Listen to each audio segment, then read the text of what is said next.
অবশেষে অনেক স্বপ্ন ও অনেক আশার পর লোকসভা নির্বাচনের ফল ঘোষিত হয়েছে। আর এই ফল যে শাসক দলের আকাঙ্ক্ষার অনেক বেশি ভালো হয়েছে সেটা বলার অপেক্ষা রাখে না, কারণ তারা 29টি সিট পেয়েছে, অন্যদিকে বিরোধীরা কমে 12টিতে নেমে এসেছে। আর এই শক্তিশালী শাসক হওয়ার ফলে এবং দুর্বল বিরোধী হওয়ার ফলে শিক্ষক বা শিক্ষাকর্মী নিয়োগের আগামী ভবিষ্যৎ কী হতে যাচ্ছে সেই নিয়ে আজকের এই ভিডিওতে মূলত আলোচনা করব। এবং তার সঙ্গে সঙ্গে যারা হতাশ হয়ে গেছেন, যারা দুশ্চিন্তায় ভুগছেন, ডিপ্রেশনে ভুগছেন, তাদেরও একটি আশার বাণী আজকের এই ভিডিওতে দেওয়ার চেষ্টা করব। তাই ভিডিওটিকে শেষ পর্যন্ত দেখার অনুরোধ রইল। তাহলে আর কোনো রকম প্রসঙ্গে না গিয়ে সরাসরি চলে আসি আজকের মূল প্রসঙ্গে।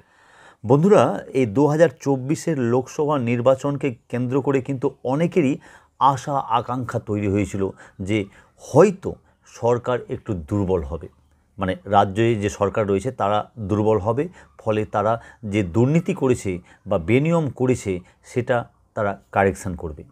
আমরাও চেয়েছিলাম, আমরা আমাদের এই চ্যানেলের পক্ষ থেকে চেয়েছিলাম যে রাজ্য সরকারে যে দলটি রয়েছে তারা যদি একটু দুর্বল হয় তাহলে শিক্ষক বা শিক্ষাকর্মী নিয়োগে তারা স্বচ্ছতা নিয়ে আসবে, আরও দায়িত্ববান হবে। কিন্তু বন্ধুরা, ফলটা সেরকম হলো না, ফলটা পুরো উল্টো হলো। যদিও এর পিছনে যদি বলতে হয় তাহলে একটা কথাই বলবো যে আমাদের রাজ্যে শিক্ষিত সচেতন মানুষের সংখ্যা খুবই কম, অথচ ভোটের মূল্য কিন্তু সবার সমান।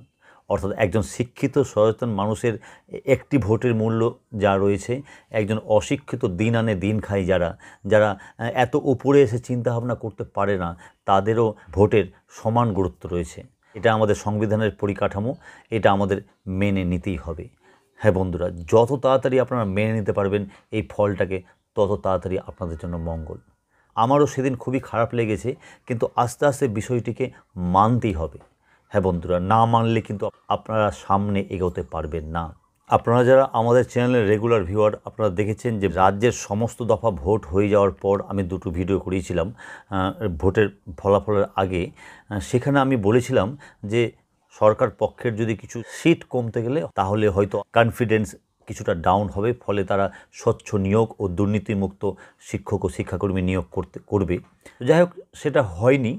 তবে এখন রাজ্য সরকার অতিরিক্ত সিট পেয়ে নেওয়াই, মানে সরকার যেটা আশা করেছিল, আপনারা দেখেছেন যে মাননীয় অভিষেক বন্দ্যোপাধ্যায় বলেছিলেন যে আমরা অন্তত একটি সিট বেশি পাবো, অর্থাৎ 22টি জায়গায় 23টি অন্তত পাবো, কিন্তু তারা কিন্তু তাদের আকাঙ্ক্ষার অনেক অধিক, অর্থাৎ 29টি সিট পেয়ে গেছে। সেক্ষেত্রে তাদের যে দায়িত্ব আরও অনেক বেড়ে গেল সেটা আর বলার অপেক্ষা রাখে না। হ্যাঁ বন্ধুরা, একটা সমীক্ষায় দেখা গেছে যে যখন আপনার সম লেভেলে কেউ থাকবে তখন আপনার সঙ্গে যতটা শত্রুতা করবে তার লেভেলটা যদি অনেক আপ অ্যান্ড ডাউন হয়ে যায় তাহলে কিন্তু সেই শত্রুতা অনেকটাই কমে আসে।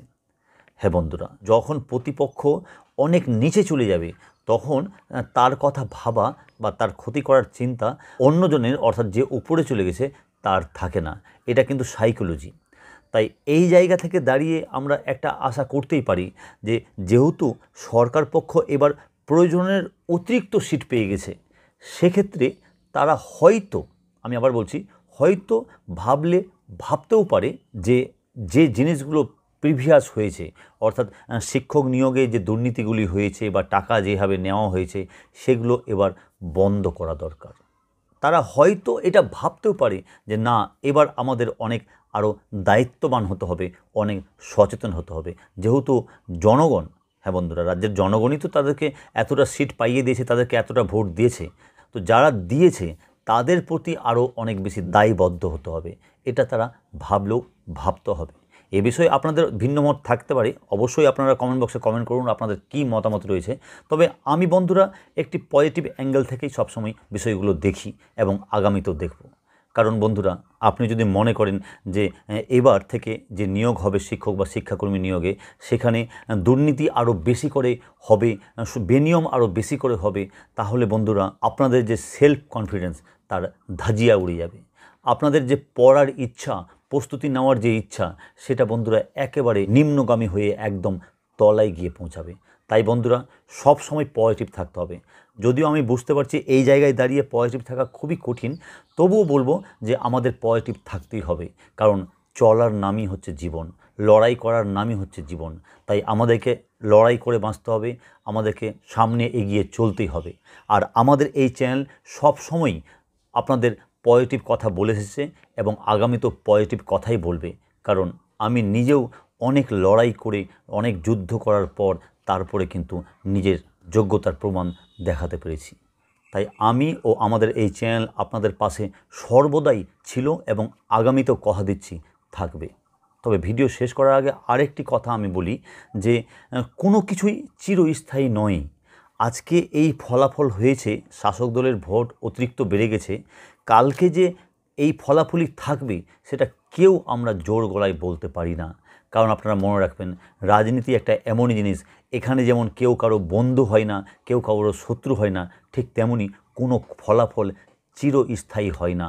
তবে আবার বলছি যে আমাদেরকে কিন্তু লড়াই করে যেতে হবে, লড়াই থামালে কোনোভাবেই হবে না। হ্যাঁ বন্ধুরা, একদিকে যেমন নিজের যোগ্যতাকে প্রমাণ করার জন্য, নিজেকে সমাজে প্রতিষ্ঠিত করার জন্য নিরলস প্রচেষ্টা চালিয়ে যেতে হবে, প্রস্তুতি নিয়ে যেতে হবে, তার সঙ্গে সঙ্গে মাঠে নেমেও যেভাবে আপনারা লড়াই করছিলেন সেই লড়াইটাকেও চালিয়ে যেতে হবে।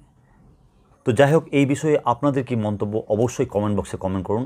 আর যদি সম্ভব হয় আমাদের এই চ্যানেলটাকে সাবস্ক্রাইব করে রাখতে পারেন, কারণ আমরা বন্ধুরা সর্বদা আপনাদের পাশে ছিলাম এবং আগামীতেও থাকবো। তাহলে দেখা হচ্ছে পরবর্তী ভিডিওতে। ততক্ষণের জন্য সকলে ভালো থাকুন ও সুস্থ থাকুন। ধন্যবাদ।